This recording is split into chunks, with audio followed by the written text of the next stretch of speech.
Hey everyone, Amy here. Welcome back to my channel. Paper therapy. Doing some paper therapy today with these pictures. It's like kind of one of those outdoor museums where you go from building to building that we went with the boys and my mom was visiting. And we had some KFC, looked at some exhibits. So I have a challenge for you. I want you to look at these pictures and think what paper pack immediately popped into my mind, because one of these pictures made me think of something in a paper pack. It's probably from about, I would say a year, it's been a year. I think some of it is even, maybe the card kit, I'm not sure, is still available on my website now. So that's your challenge. Comment below, what paper pack do you think I'm going to use for these pictures? Has anybody figured out my plan yet? It's actually been a little harder than I thought it was going to be to use that paper, but it's what I decided to go with, so I'm going with it. So I want to do something like, I want to have lines of patterned paper. Oh, I just realized I'm showing you the paper. So did you guess right? And did you know why? Ta-da! Of course, I have to have a typewriter because one of my pictures has a typewriter. All right. Now that I told you that, I'm just kind of trying to decide. I want the lines to go,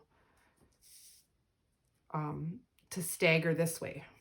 So they kind of stagger up this way. This will probably be mostly covered. I actually think it needs to go on this side more. That would go almost to the end. There we go. So I always just overlap them at first so that I can cut them where I want them later. And then, okay, so I'm going to take this guy out. Then this one has to come out farther too. You see what I'm saying? Because this is going to go right up against the edge here. So this is how I want the lines to just continue up. So here is the other half. And I might have to stick something for journaling here to bring that farther. And then I think this is going to come down, because I would like to leave a gap. So let's push this all up.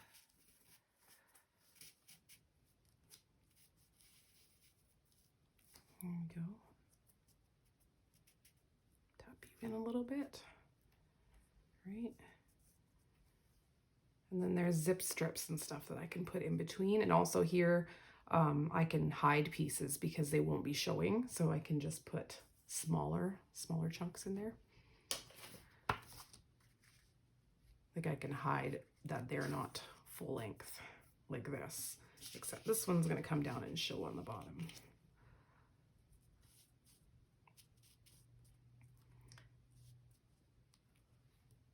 This one I think is going to go up and tuck under here.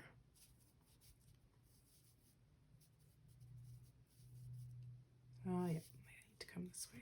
Okay, like that and that. So now you see how it's linearly, like I'm trying to make it, the lines start like this and go this way to this corner. So I'm going to finish that kind of look off with some flags that are going shorter or like some smaller pieces. I haven't decided yet if I'm doing them as, I think I'll leave them as not flagged, like not dovetailed pieces, because I think I want to use, this one's gone, but for sure I'll use this one as a like it's files kind of sitting on top of each other, if that makes any sense. So that's kind of the plan. Now you can watch the process happen. Continuing to work with my strips here, trying to see which ones I like together. There's a lot of changing around and flipping the papers back and forth. This paper package was called Happiness Lives Here. I believe the paper is still available. I will link it, but the sticker sheet, the paper pack with the sticker sheet has been sold out. I laughed so hard I cried this day that we went to this museum because the plaque on the upper right side says that the stone and that plaque were erected by the Old Timers Association, but the word association is shortened to ASS apostrophe N, I believe. And my oldest son said, boy, that must be a really tough Old Timers ASS that he can put up a whole rock. And I think he was partly serious because he didn't know that it was shortened. So I just laughed so hard I cried. Like I had tears rolling down my cheeks. I'm like, it's association abbreviated, Ethan. And he was making a joke out of it after that. So that was pretty funny. I had the word history. Originally, I wanted to call the layout Hello History. And I had used the flag stamp set, which is in the stamp set sale if you are interested in it, with the little thin cuts to make the word history. But I just, everywhere you'll see it move around the page and I just couldn't get used to it. I didn't like it. So I end up putting a different sort of flag and putting a different word. I think maybe memories or something like that. Oh, there, it's changed. Hello yesterday I used, which I thought also was really appropriate, and I liked it better. I thought those flags were a little bit much with all that was going on in this page. But I'll use them somewhere else. I did keep them aside. Hopefully I can use the word history in another place. I've also used some of the black paper chipboard punch outs from In Full Bloom. Excuse me, I almost forgot there. In Full Bloom had some chipboard black items, and I will link them as well. Now I'm using the Perfectly Imperfect stamp, the grid, to kind of make a background. That stamp is currently on sale in the Stamptacular sale. So if you like this stamp, which a lot of YouTubers do use it, so it's a very neat stamp. It's got a lot of ways to pattern your backgrounds. And then I'm adding in my little bits of sprigs, and I thought the black really added a nice touch because of the black around some of the pictures and the black little typewriter. And I liked the hello word on top of the typewriter because it looks kind of like typewriter keys or Scrabble tiles. Flowers are always the easiest thing to use in cluster forming because they layer up really nice, and you always have leaves and that sort of thing to sort of tuck into the open areas. I'm going to be adding some more stamps from Perfectly Imperfect. There's a little row of black hearts. Well, I inked them up black. A little row of hearts here that I'm putting every here and there just to kind of tie the page together again. And getting my head in the way of a little bit, of course. Hard not to when you're trying to get things in the exact right spot. Also going to add a little bit of splatter with Perfectly Imperfect, the small one on the small block. It's a lot easier to work with small stamps on the tiny block. I find the smaller the block is, the easier it is to know you're putting it in the exact right spot. So, like when you're using a small stamp, of course, I would not recommend trying to use a stamp that is bigger than the block.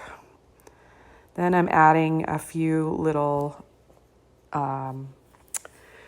blings from my stash. I will link the ones that are available, but otherwise, as I've said before, it's just, I usually just buy some when they're on sale or when I particularly like a set.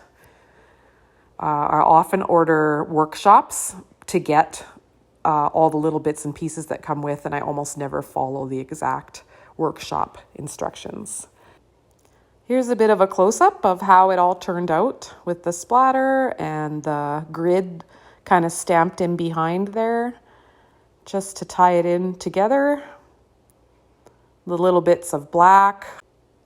I like how they really match that plaque that I was telling you about the story. And that's where I'm going to put the date in the top corner there when I figure out the exact date. Or sometimes I just put the month and the year, which I think down the road will be good enough.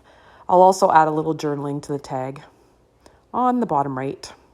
Thanks for tuning in. Please hit like and subscribe if you're enjoying the videos, and I'll see you next time. Bye.